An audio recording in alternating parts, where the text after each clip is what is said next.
নমস্কার বন্ধুরা, আজকে এমন একটা মাছের রেসিপি আমি শেয়ার করতে চলেছি যেটা বাঙালি বিয়ে বাড়িতে বা অনুষ্ঠান বাড়িতে করা হয়। তাহলে দেখে নাও রেসিপিটা।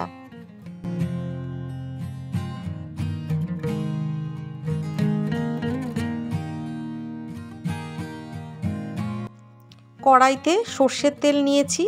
এরপর তেলটা গরম হয়ে গেছে, আমি মাছগুলোকে ভেজে নেব। আমি এখানে রুই মাছ দিয়ে রেসিপিটা করছি, তোমরা চাইলে কাতলা মাছ দিয়েও এটা করতে পারো, সেটাও কিন্তু খেতে খুব ভালো লাগবে। আমি মাছগুলোকে ভালোভাবে ভেজে নিয়ে এরপর তুলে রেখে দেব। এই মাছের রেসিপিটা বাঙালি বিয়েবাড়ি বা অনুষ্ঠান বাড়িতে করা হয়ে থাকে। এরপর আমি বড় সাইজের দুটো পেঁয়াজ কুচি সর্ষের তেলে দিয়ে দিচ্ছি। যে তেলে আমি মাছটা ভেজেছিলাম ওই তেলেই দিয়ে দিচ্ছি।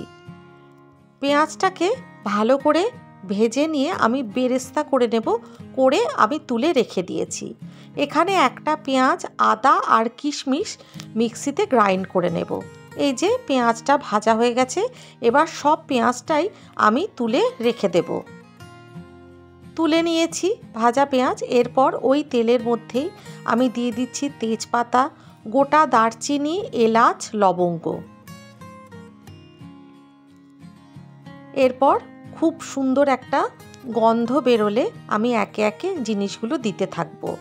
তারপরে আমি পেঁয়াজ, আদা আর কিশমিশের যে পেস্টটা করেছিলাম মিক্সিতে, সেই পেস্টটা দিয়ে দিলাম। ভালো করে সব কিছু নাড়াচাড়া করে নিচ্ছি, মিশিয়ে নিচ্ছি।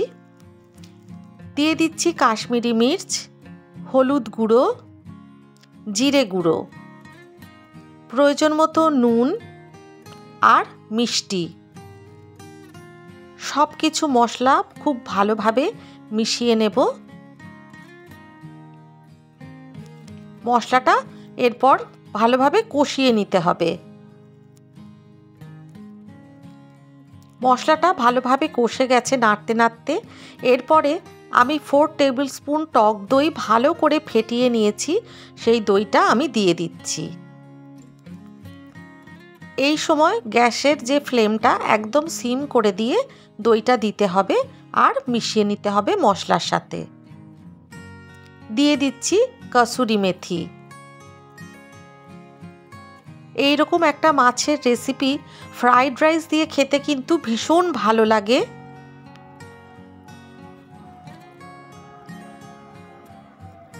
একটু গরম মশলা গুঁড়ো দিয়ে দিলাম।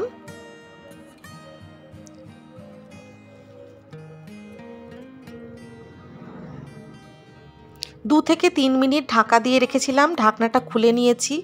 খুব সুন্দরভাবে মশলাটা রেডি হয়ে গেছে। এরপর আমি ভেজে রাখা রুই মাছের টুকরোগুলো দিয়ে দিচ্ছি মশলার মধ্যে। বন্ধুরা, তোমাদের কাছে রিকোয়েস্ট রইল, একবার অন্তত রেসিপিটা করে দেখো। এর স্বাদ কিন্তু তোমরা ভুলতে পারবে না, বারবার করতে ইচ্ছে করবে। টক দইয়ের বাটিতে পরিমাণ মতন জল দিয়ে যতটা গ্রেভি করব সেই রকম জল দিয়ে দিলাম। খুব বেশি এটা ঝোল হবে না, একটু মাখো মাখো হবে।